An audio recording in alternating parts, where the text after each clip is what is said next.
What was the third film you saw? Well, Baywatch. Yeah, the third film I saw was Baywatch, which, again, I don't know when it's going up, but at some point Amanda will release the episode that I'm on.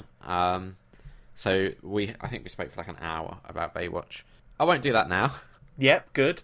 Okay, I'm going to start with like the issue I had with it. Okay. Me and Kat went to see this at an unlimited screening, and we sat down and we were waiting for it to start, and I turned to Kat and I went, I wonder if they're going to get like they're obviously getting Hasselhoff back, but I wonder if they're going to get like Pamela Anderson or Yasmin Bleeth, I think her name is, something like that. Yeah, I don't know the others' names, but yeah, for cameos and stuff. Yeah, and I was like, I wonder if they'll kind of pop up at all. And then the opening credits, like, lists, you know, who you would expect, Efron, The Rock, blah, blah, blah. And then it says, and David Hasselhoff and Pamela Anderson. I'm like, well, you've just taken away that, like, suspense for me.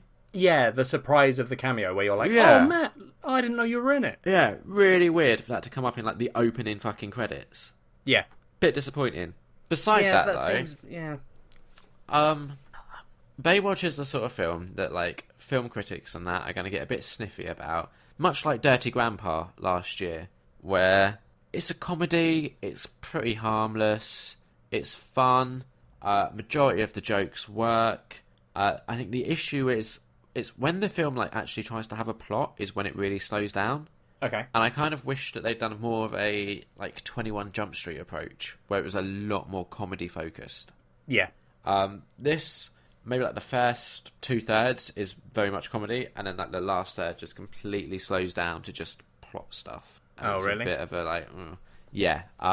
It's enjoyable. I enjoyed it enough to go and see it twice at the cinema. Yeah, I mean that seems like quite a big endorsement. I mean, I wouldn't read too much into it. Like the second time was just to refresh my memory for when I was talking about it with Amanda. Oh, okay. Like, I don't even remember if I talked about this on the podcast last time or not. I don't think so. That's all right then. Did you? When did we record last time? A while ago. May 25th was when I first watched it. No, yeah, you were going to see it. Okay, cool.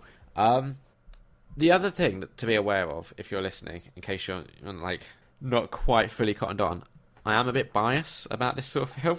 Yeah, you have the biggest man crush on Efron. And The Rock, to be fair. Yeah, but I mean, your Efron crush is bigger. Oh yeah, definitely. But like, they're two people where essentially you put in a movie and I'm there to see the movie regardless of what the movie is. Yeah. So it's not surprising that I liked it. No. What was interesting is the female cast. So you got Alexandra Daddario, Kelly Rohrbach, and then there is also...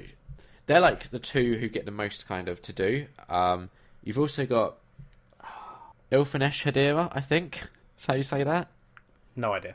Who is just a bit shortchanged. If they do a sequel, and I really want them to, I want her to have more to do in it. Because she's essentially set up as like The Rock's like right-hand woman, and she's just not really given much to do compared to the other two women. But it's interesting in that... Like, I don't know how familiar you are with the TV show Baywatch, because it might be a bit before your time. I never watched it. Yeah, I remember it being on TV, like when I was a kid. Like I used to love Gladiators, and that was on before it. Yeah. And then there was like Blind Date or something, you know, with Cilla Black. Yeah. I know Blind Date. And then they'd have Baywatch. I don't really remember a lot of it, but I do remember there was a lot of slow motion running with women. Yes, I think everyone knows that that's the sort of famous Baywatch thing. Yeah. And what this does interesting is it kind of like objectifies the men as much as the women. Yeah, which is, if they're going to objectify people, it's probably best that it's even equal. Stevens. Yeah, exactly. Like, still probably not good to objectify people, but if you're going to, and as like, you know, if you're going to objectify any man, Zac Efron, it makes sense. Just look at him. Sure. Surprisingly, there's more penis in this film than there is boob, and there's not I didn't many even films. expect there to be penis. There's not many films you can say that about, is there? No, probably not. Maybe, I don't know. 3.5 out of 5. Oh, that's lower than I thought you'd give it. Like I said, it needed to be more comedy than it was. Yeah. If I really hope they get a sequel.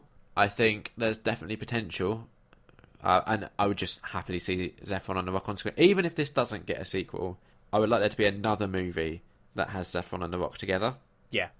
Because their like chemistry and the way they play off each other was undoubtedly the highlight. And I don't think that's just like my bias talking. I think anyone who watches it would probably come away with that takeaway. Okay, well that's pretty good. Yeah, so that's what I did at the cinema.